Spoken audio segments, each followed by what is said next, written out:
Humanity is an awfully curious species. When we gaze out upon the deep blue expanse our bodies aren't suited for, many feel not fear, but rather fascination. I'm one of those people. Hey there, it's me, the myth, the fish, the quish. Today, I want to talk about the ocean, both in and out of games, but more so its use as a setting in gaming because, personally, I love it as a setting and I wish it were more commonly used.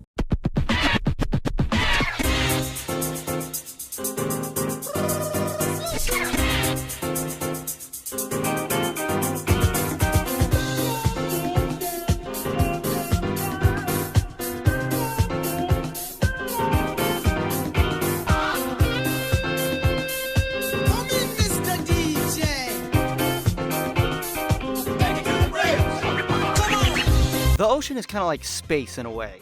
As of 2022, according to what I could find, we've only explored 5% of it in total. It being like space is reinforced by the fact that the deeper you go, the more alien and unusual the wildlife becomes. While I don't know if he knew about that in particular, I can imagine the uncertainty of what lies beneath the murky depths had given H.P. Lovecraft inspiration for his mythos, where the ocean is essentially a gateway to space. The vastness of its abyss is right there bordering our beaches, and we still don't know everything there is to know about it, and games are a perfect way to satiate that curiosity outside of the real thing. Now, this may be the only time I mention a Ubisoft game in one of these videos, and I'm not dissing them, but Assassin's Creed Black Flag is a great example of this in my opinion. When this game isn't being Assassin's Creed, it's being a really good pirate game, and sure, that core gameplay loop of boarding ships is fun. Maybe doing some parkour in harbor towns, or raiding some storehouses for supplies to get rich off of. But a personal favorite thing of the game for me is just sailing from place to place on the open ocean, trying to ride the wind effectively and be a good helmsman, spotting a small island and thinking to myself, gee, I wonder what's over there. And look, don't even get me started on the sea shanties. Windy weather, boys, stormy weather, boys, when the wind blows, we're all together, boys, blow ye winds westwardly, blow ye winds blow, jolly sou'wester, boys, steady ye go. At its best, this game truly does give me the satisfaction of exploration while I'm also doing cool pirate stuff, like shooting a British person. From out here. There's even these neat underwater sections with a diving bell that I don't have personal footage of because I've been avoiding the story, but in them you gotta avoid and worry about sharks. And speaking of sharks, Maneater is also a video game that takes place in the ocean where you play as a shark. I know, shocking revelations here on the Quish channel. Now I apologize profusely for this section because while yes, it is about Maneater and the ocean and like all that, I will likely ramble about sharks, so get your nerd emojis ready because yes, I am a certified shark lover. In Maneater you play as a bull shark, which is a type of requiem shark, which includes other species like the blue shark or the well-known great white. Requiem sharks are a typically migratory species that give live birth, and I honestly think the choice of the player being a bull was a really cool one. Great whites almost always get the spotlight, and I get it, because Jaws, but having it be a bull opens up more opportunities for the environments. Maneater also takes place in freshwater at times, because bull sharks are actually capable of living in fresh water. One was once found all the way in Illinois. Maneater isn't like a particularly nuanced game or anything. I mean, you play as a hyper-intelligent, revenge-obsessed monster bull shark with alien-like evolutions that tail whips people into boats, but I think that the ocean and even the bio you start in are captured really well here. The sound design is quite nice. There's different soundscapes for being above and below the surface, and there's a few different oceanic environments captured here. You got stuff like coral reefs, ports, sandy beaches, the open ocean, a nuclear power plant that got sunk, trash water. And even if it's not intentional, seeing all this trash everywhere in some of the environments can sort of make you pause and think to yourself, are we the bad guys? Then you forget about it like 5 minutes later after you launch a beachgoer into the sun with your tail. This isn't really related to the game itself, I just want to say it before I transition into the next game, but for those unaware, sharks are dangerous animals, yes, but they're not malicious and they don't deserve the treatment that they get. To all shark finners and to the hillbilly inbred hicks who do the Florida and Alabama shark hunts, you suck. I hope someone sends you a glitter bomb in the mail every day for 10 years straight until everything you own is permanently covered in it.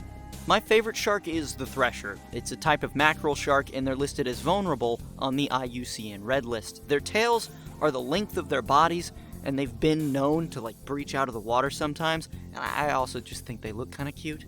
I don't want to make this video about conservationism or anything, but I do love the ocean, and I didn't want to go through the whole thing without mentioning it. If you're interested, I even put a link down there below for a website you can donate or buy stuff from if you're so inclined, that is participating in conservationism themselves.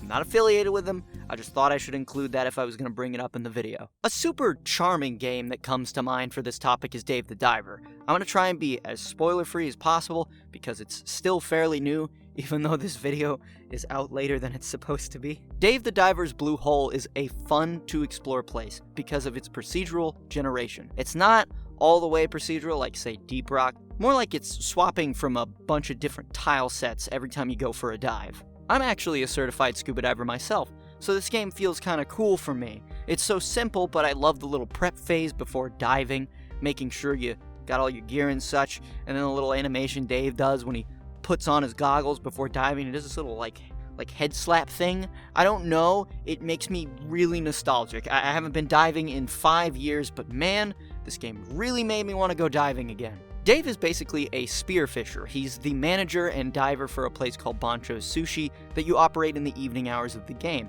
You'll catch fish during the day and run the place during the night, eventually unlocking things like a fish farm and a regular farm to help you run the business. There's a lot of different fish species in this game. Some I hadn't heard of before, like the Pacific fanfish. The deep sea is also pretty well featured in this game, and I love the tonal shift of the music it has when you enter it. Going from this chill track, it's nice and relaxing, to something that feels a little bit more mysterious, like it's a little bit more intense, but it's not overbearing. Like you've entered a place that's unknown and strange, and few people have ever seen it. There's even night diving too, which is very pretty because the environment gives off bioluminescence. It's also more dangerous than regular dives because of all the predator species being out hunting. Some of them can only be caught during this time of the day. Honestly, if I could describe this game in one word or a phrase, it would be a vibe game. It's just really relaxing and charming, has this sort of fun slice of life feel, and it's all accompanied with this oceanic setting where a lot of the characters have something to do with that. One game I think really captures this exploration aspect of the ocean in a really unique way is In Other Waters, where you play as an AI helping a researcher on an alien ocean. What you're looking at right now is the game, accompanied with oceanic ambience and atmospheric music. Sure, the visuals aren't directly showing you the world beneath the waves, but the sound design more than makes up for it, as well as the little descriptions given by the researcher. It's a very, very nice game to just kind of get relaxed to. And since everything is genuinely alien, it feels like you're actively making these scientific discoveries in the game's world. And speaking of aliens, come on. Did you really think I'd go through a whole video like this without mentioning Subnautica? Out of everything I've mentioned here, Subnautica is probably the one that comes to mind if you've heard of it. The game takes place entirely on an alien ocean where you've crash-landed, forcing you into this unknown and unsuitable environment where you really have to adapt to survive. Unless you're me, and you're just playing on creative mode, because you want to look at the cool fish. All the different environments and different species, the fact that night diving looks like this. Exploring all this is fun though. The trance-like desire to go ever deeper, explore even more, expand research bases far and wide, to learn more and more. You'll truly conquer the ocean, right? I mean, we're the dominant species, aren't we? This ecological biome matches 7 of the 9 preconditions for stimulating terror in humans.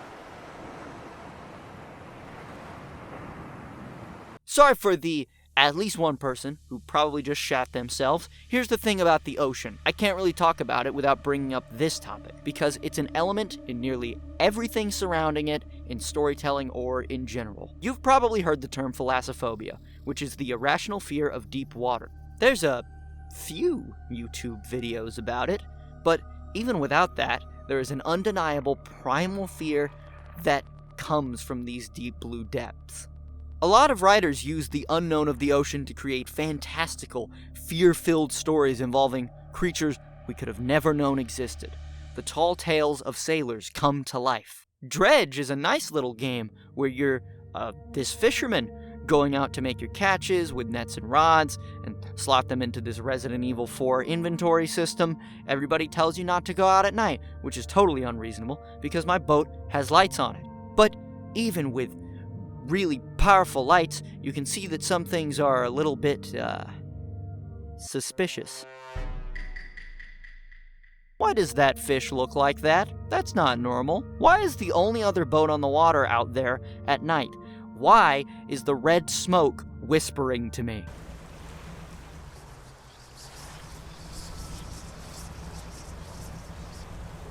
Dredge, like many stories of its kind, use the ocean as a medium to show weird and scary stuff happening. A lot of stuff I'm not entirely sure I should show, because Dredge is great, inexpensive, and I really think you should play it.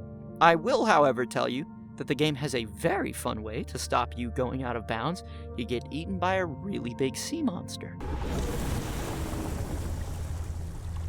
Subnautica can amplify those fears by also having the whole underwater aspect. For a lot of people, sitting on the surface like this, wondering what's just beneath the waves, is already pretty anxiety-inducing.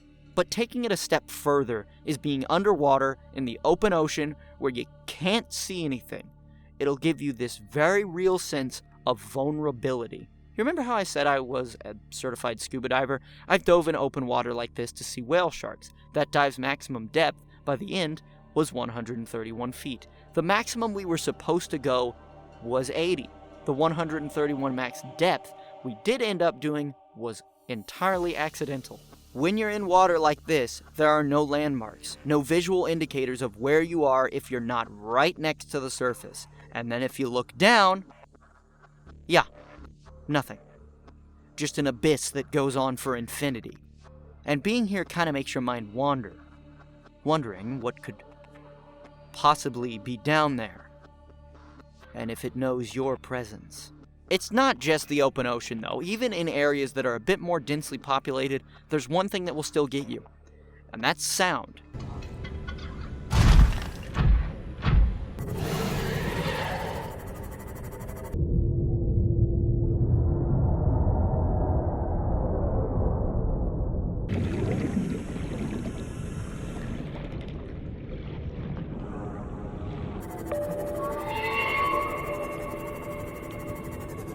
Plenty of the fauna in Subnautica aren't even hostile, they just make weird noises. One that is very hostile, though, is the Reaper Leviathan. You see, the Reaper, in lore, uses a form of echolocation apparently, so if it roars, it probably knows where you are. At least in theory anyway, considering that it doesn't actually work that way in the game, thank God. But what I'm trying to reinforce here is that Subnautica does an excellent job of, yes, portraying the beauty and splendor of the ocean and the fascination with exploring it, but also that it's an incredibly inhospitable and hostile environment for human beings, which amplifies that sense of primal fear that the ocean can instill. You can't breathe here, you can hardly swim here, the wildlife might kill you, and if you go too far down, the pressure will crush you like a soda can. A lot of these games capture these primal feelings about the ocean, primarily curiosity and fear, like we've discussed. But the ocean, because of its unknowable vastness, supports a really good type of story.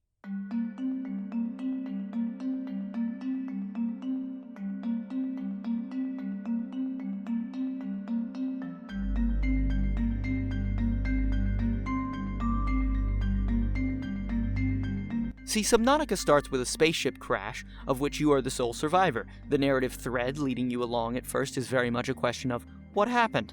Why did the ship crash? Why am I the only person that lived? Dredge is also going to make you ask questions as you play. The main one being, what the hell is wrong with the fish? Why does it look like that? but also questions about who the collector guy is, and why does the woman in the lighthouse seem to know you.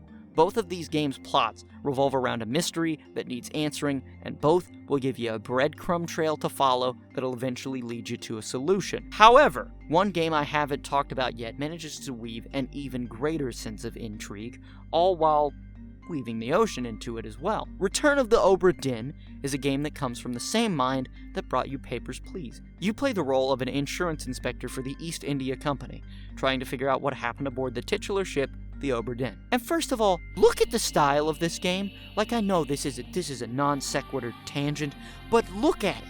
Look at how cool this looks. You can even change the color palette. Throughout the game, you won't even be able to tell who's who at every given time. You have to genuinely search for context clues and use legitimate deductive reasoning to solve things. Some of these details that tell you someone's identity are incredibly easy to miss, and you need to be really observant, which sounds like a bad thing, but it's actually awesome. I actually have to think. So when I figure out someone's identity, how they died, who killed them, so on, I feel like a detective genius. And you may be asking, but Quish, what does this have to do with the ocean? And my answer is, well, first of all, it's on a boat, and second of all, the game's chapters in your investigation book are all relegated to where the ship was on its ocean voyage. And without spoiling it, because please play this game. A lot of the mystery itself revolves around the ocean. It really and truly is woven into the theming and mystery. Every game that I've talked about here all share a commonality of an oceanic setting. And I think that each manages to remind me why I think it's such a cool place. Whether that be the encouragement of an innate and exploratory curiosity, a sense of primal fear and terror, or mysteries whose questions await answer. The ocean is truly captivating to me.